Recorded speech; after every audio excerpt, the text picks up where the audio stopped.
Bonjour François. Bonjour. Dis-moi, qu'est-ce que tu fais dans la communauté SQL Server? Quel est ton métier? Est-ce que tu... À Est-ce la que tu base, fais... dans la communauté SQL Server, moi je suis consultant BIMS, ça fait bientôt 5 ans. D'accord. Et j'anime un forum sur la BI Microsoft. Je tiens un petit blog technique et je travaille depuis 2 ans dans une société qui s'appelle Infinite Square, dans une équipe de BI Microsoft. C'est mon quotidien, donc Donc tu connais bien la BI de je chez connais bien la Microsoft. BI Microsoft et je suis MVP depuis 2 ans sur D'accord. SQL Server. Ok, alors justement, à propos de BI, dans SQL Server 2012, il y a quelque chose de nouveau qui arrive qui s'appelle le BI Semantic Model, ou BISM pour les intimes. Hmm. Alors est-ce que tu peux nous dire un petit peu ce que c'est que ce nouveau modèle sémantique? Le BISM, c'est donc quelque chose de nouveau, et à la fois pas de vraiment nouveau. Ça désigne le modèle qui est la porte d'entrée pour l'utilisateur vers les données d'analyse. D'accord. Avant, on appelait ça l'UDM. Si tu te rappelles, en 2005, on parlait de Unified Dimensional Model. On disait l'Unified Dimensional Model est la porte d'entrée de l'utilisateur vers les données d'analyse. D'accord. C'était Analysis Services. Ouais. Le BISM, c'est quoi? C'est la même chose, sauf que c'est étendu à toutes ces nouvelles technologies qui sont arrivées, que sont Power Pivot. Power Pivot, quelque part, c'est le BISM aussi. C'est l'Analysis Services tel qu'on le connaît aujourd'hui, le ex-UDM, et c'est un nouveau modèle qui s'appelle BISM Tabular, qui est introduit dans Analysis Services.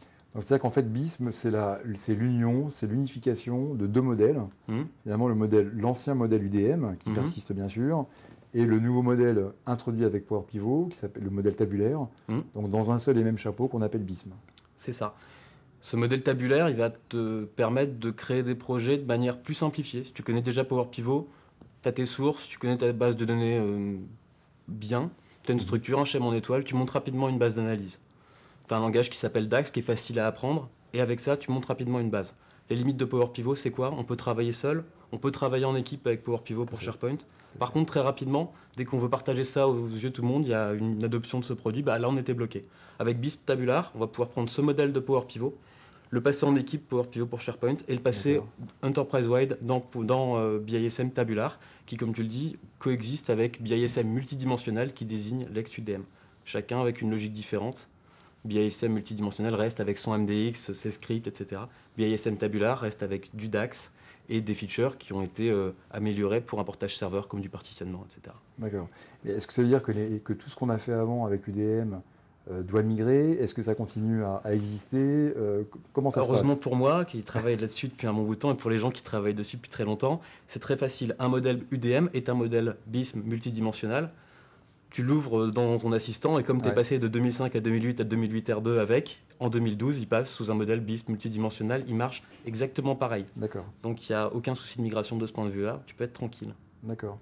Et donc, on entend aussi souvent que BISM, donc finalement, c'est deux modèles qui sont assez relativement étanches, hein, puisque Mhm. d'un côté, on sait faire du tabulaire, qui appelle du DAX, qui appelle du Vertipack ou d'Act Query. De l'autre côté, de l'UDM, qui fait du MDX et de l'OLAP. Mhm.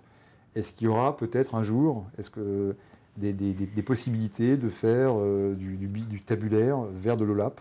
Alors ça, la question elle est difficile à répondre aujourd'hui, surtout D'accord. de mon point de vue.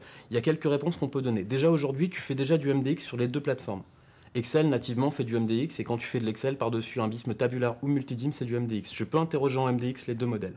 Ce qui n'est pas possible aujourd'hui, c'est de faire du DAX sur un modèle multidimensionnel, mais D'accord. comme le dit l'équipe produit, il travaille activement dessus. C'est un des objectifs primaires de l'équipe produit SQL, de produire ça rapidement. Parce que c'est une demande. Pourquoi? Parce que PowerView, qui est un outil très intéressant, qui Ouais. permet de faire du reporting ad hoc, joli, depuis SharePoint, ne supporte que le DAX, et donc aujourd'hui ne supporte pas les modèles multidim. Mais ça va D'accord. venir très vite.